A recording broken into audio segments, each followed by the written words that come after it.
Welcome to Making Video Games with Python Lesson 11.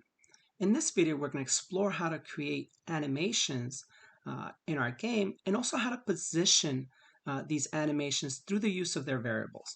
So let's get to it. So if we go into our images folder, we'll notice that some of these images have multiple pictures in it.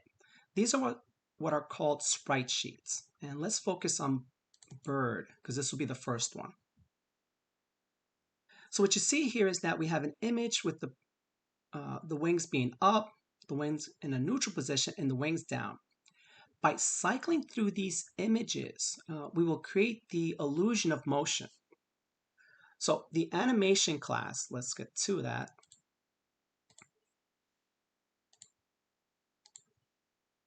And scrolling down to the animation class. The animation class will handle the idea that we're not going to show the whole picture in one shot. We're going to show each one of those bird pictures one at a time. Looking at the animation class, we'll notice that the word image is here. What this means is that the animation class is an image. So all the functions available in the image class are also available to the animation class. Now, consequently, because the image is a game object, then all the functions from the game object class are also available to the animation class. Again, in general, the game object class was created so that it can share common functionality with all the other classes. So just realize that if you're looking for a particular answer scrolling through the animation class, you might not find it here. You may have to go to the image class. And if you don't find it there, you may have to go to the game object class. Again, it might seem a little tedious to have to do that, but trust me, from a programming point of view, it was a lot cleaner to create the library this way. But let's focus on the animation class. So the first thing it wants is the path. The next thing it wants is a sequence, which is how many pictures are in the animation. The next thing it wants is the game, just like we had with the image variable. And then it wants a width and a height for each of the pictures. Again, this all will make more sense when we go through an example. So let's do that. Let's pull that folder up. Okay. So let's create a variable bird, which is an animation that is located in our images folder. We'll use a double slash to kind of separate the folder from the picture name. And let's do bird.png. The next thing it wants is how many pictures are in this one image. So we can see here there's 3 pictures of the bird, so we're going to put 3 here. The next thing the animation class wants is the game. And again, if at any point you forget the order of the information that you have to provide, just go back to the game library and look at the init function. This will kind of explain to you, these are the things that are required in order to create an animation variable. Okay, the next thing it wants is the width of each of those pictures. Now, using my mouse, I'm simply going to scroll over, and it tells me that the whole picture is 132. The whole picture, all 3 images together, has a width of 132. Now, because there's 3 of them in there, that means that each of these images is a third of that 132. So that's what we're going to do. We're going to write 132 divided by 3, letting Python do the math for us. Again, we could have calculated the number and then just put it in there. As for the height, well, the height of the whole image is the height of each of these birds. So we could simply just put 34 here. Okay. Now that we've done that, we can draw the bird.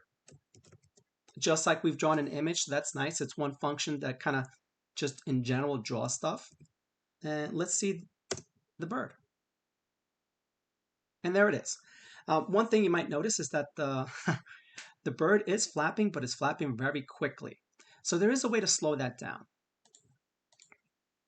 Going back to the animation class, there is another parameter we can specify after height called the frame rate.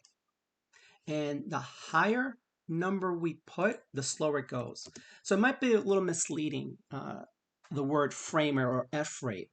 Really what it is, it's a delay. So if you put a bigger number, it's going to wait longer between each animation. So let's put a number of 4. See how that looks.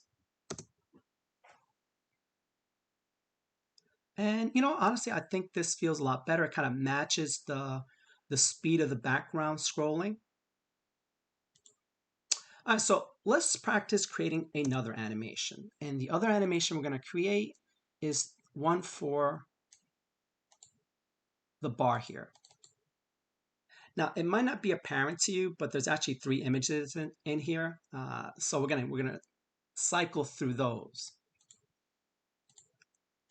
So let's create bar equals animation images / bar.png. There's 3 of them in there. Oops, forgot the quotations. We're going to associate it with the game. And in this case, I'm going to do the math myself. The whole picture is 2100, which means that each one of those bars is 700. Again, it's up to you. If you want to do the math, fine. If you want to let the computer do the math, that's fine too. And I think I saw that that the height is 110. Yeah, 110. And let's go ahead and draw the bar.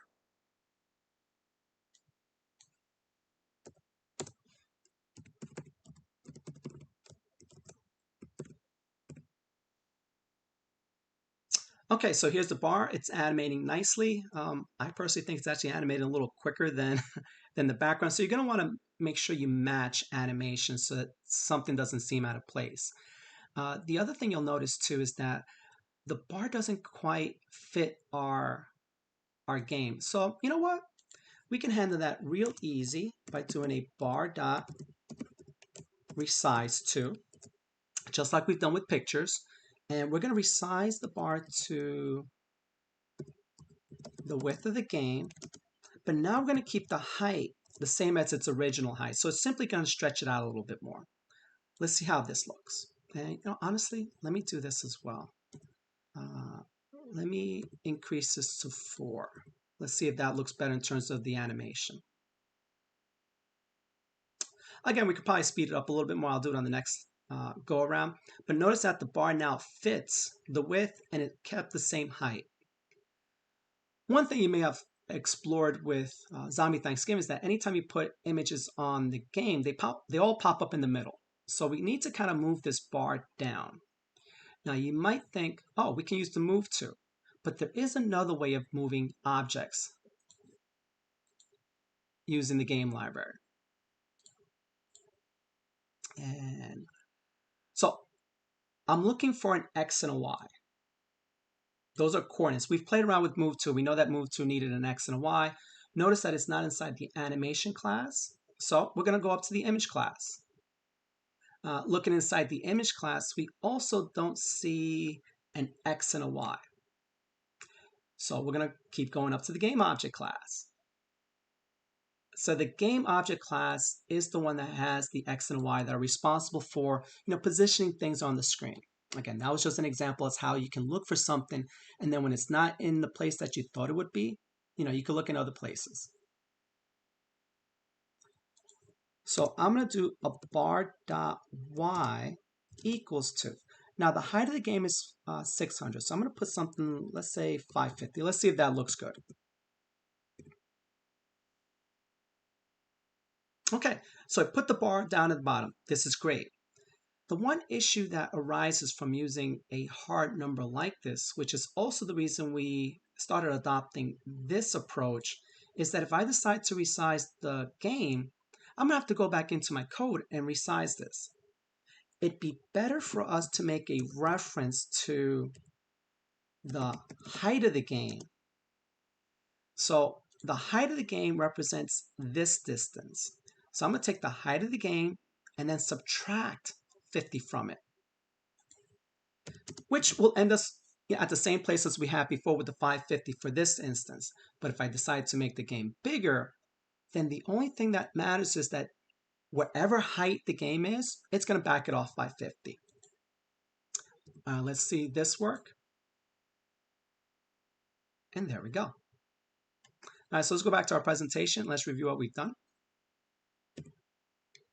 So in this video, we explored how we can take sprite sheets, which are a collection of images in one picture, and then use that to create an animation.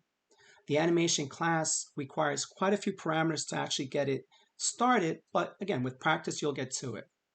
We also explored that the animation class is an extension of the image class, and the image class is an extension of the game object class. So all that functionality from all those other classes are also being shared with the animation class.